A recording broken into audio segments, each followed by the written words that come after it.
Hi hello ನಮಸ್ಕಾರ. ಸ್ವಾತಿ ವಿದ್ಯುತ್ ಚಾನಲ್ಗೆ ಸ್ವಾಗತ.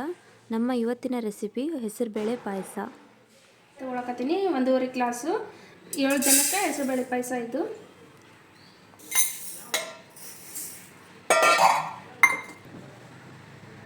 ತುಪ್ಪ ಹಾಕೋಬೇಕು. ಸ್ವಲ್ಪ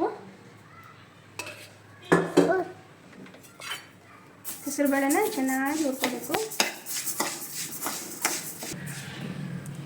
ಲೋ ಫ್ಲೇಮಲ್ಲಿ ಇಟ್ಕೊಂಡು ಬ್ರೌನಿಷ್ ಕಲರ್ ಬರೋ ಮಟ್ಟ ಹುರ್ಕೋಬೇಕು. ನೋಡಿ, ಇವಾಗ ಇದು ಬ್ರೌನಿಷ್ ಕಲರ್ ಬಂದಿದೆ. ನಾನು ಇಷ್ಟಕ್ಕೆ ಸ್ಟಾಪ್ ಮಾಡ್ತೀನಿ ಹುರ್ಕೊಳ್ಳೋದು. ಹುರ್ಕೊಂಡಿದ್ದ ಹೆಸರುಬೇಳೆನ ಕುಕ್ಕರ್ ಒಳಗೆ ಹಾಕಿ 1 ಗ್ಲಾಸ್ ನೀರು ಹಾಕಿ 1 ವಿಸಲ್ ಮಾಡ್ಕೋಬೇಕು. ನೋಡಿ, ನಾನು ಇದಕ್ಕೆ ಗೋಡಂಬಿ ದ್ರಾಕ್ಷಿ ತುಪ್ಪದಲ್ಲಿ ಹುರ್ಕೋಕತ್ತೀನಿ. ಸ್ವಲ್ಪ ಈ ಥರ ಬ್ರೌನಿಷ್ ಕಲರ್ ಬರೋ ಮಟ್ಟ ಹುರ್ಕೋಬೇಕು.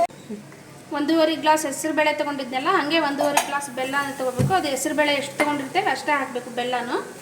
ಇದಕ್ಕೆ ನಾನು ಒಂದು ಸ್ವಲ್ಪ ನೀರು ಹಾಕಿ ಬೆಲ್ಲನ ಕರಗಿಸ್ಕೋಕತ್ತೀನಿ. ನೋಡಿ, ಹೆಸರುಬೇಳೆ ಕುದ್ದಿದೆ. ಇವಾಗ ಬೆಲ್ಲದ ಪಾಕ ಐತಲ್ಲ, ಅದನ್ನು ಹಾಕೋಬೇಕು.